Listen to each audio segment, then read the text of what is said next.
Hello, so we look now at Slim, looking at various quotations for him from throughout the novella. I've only picked 7, I think it is, and the reason for that is that these ones kind of give us an idea on who he is and the kind of thing he can do. There are obviously tons more, and in the actual breakdown of the sections they're all there, but these are just a few, just in case you wanted to have a very concise selection to discuss this character.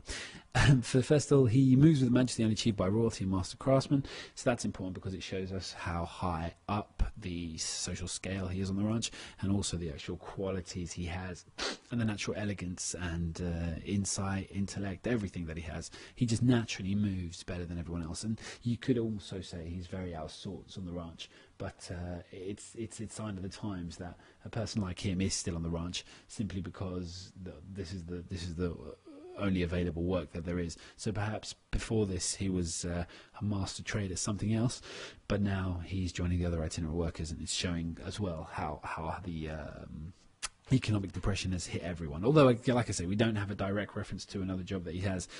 It's just indicated there. This isn't the kind of person that should be just on a farm. Yes, and then Carlson steps back to let Slim precede him, which is obviously a mark of respect and reverence. It shows again his place in the pack. He as well comments on the oddity of George and Lenny travelling together, saying, "I've never seen two guys travel together."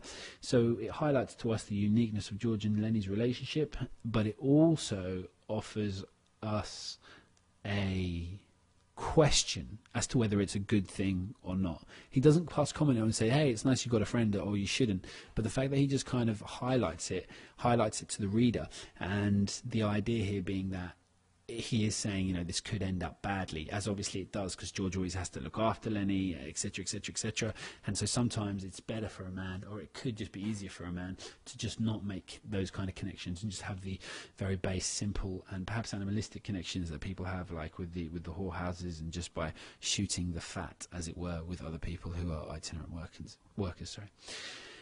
The power of his word described here for his opinions of law, and so that tells, whenever he speaks to anyone, that's why it's always well taken, well received. So when he tells Candy that his dog should be killed, then Candy doesn't put up a fight.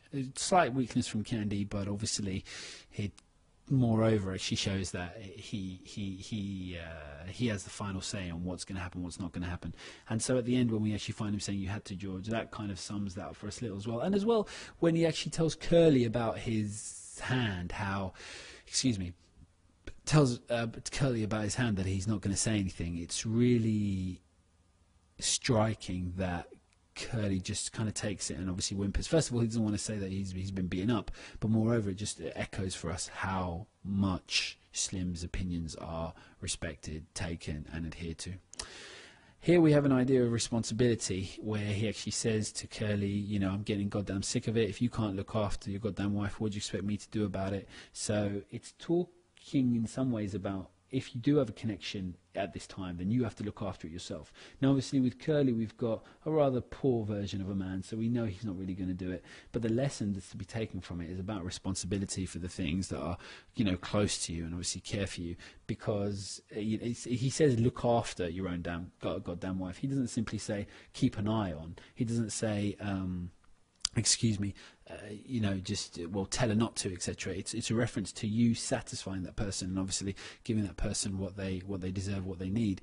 So it's really about companionship and the way we should treat people. And even though it's hidden here under the facade, or should I say facade, or it can also be referenced from the idea of him just saying, you know, your problem, you deal with it. What he's actually saying, or what you can take him saying, is that responsibility is really important. You have to treat your wife properly. Obviously, people with companions have to treat their companions properly, and that obviously gives us an idea for all the other failed companionships that we have on the ranch. We can echo it in George and Lenny, and obviously Candy and his dog. we see him rise to anger, and it's important that he does rise to anger because then we can see that Curly's actions are completely wrong, even though we take them as wrong. The masterful person's also said that they're wrong, and is going to seek revenge on Curly for what he's doing. So that allows, or at least makes it clearer as to why Lenny's retribution isn't really a punishment in a way. It's not over the top. Here in saying that he'd do it himself, it shows that Slim would have sanctioned such an action. And then the last one, when he actually says to George, you had to, George, I swear you had to. Obviously, the repeating the fact that he had to or had a is really important because it's allows us to understand the gravity of the situation. And he's the one that actually said to George earlier, you can't leave him in a cage. So stressing it all these times is obviously reassuring George, and obviously maybe showing us a link to a new friend to George, but more importantly, it's summing up to the reader that euthanasia at some points is the right thing to do. So yeah, there's a lot of thick ideas, a lot of really heavy ideas that come through from him because of his position, and because he's so clearly stated like this.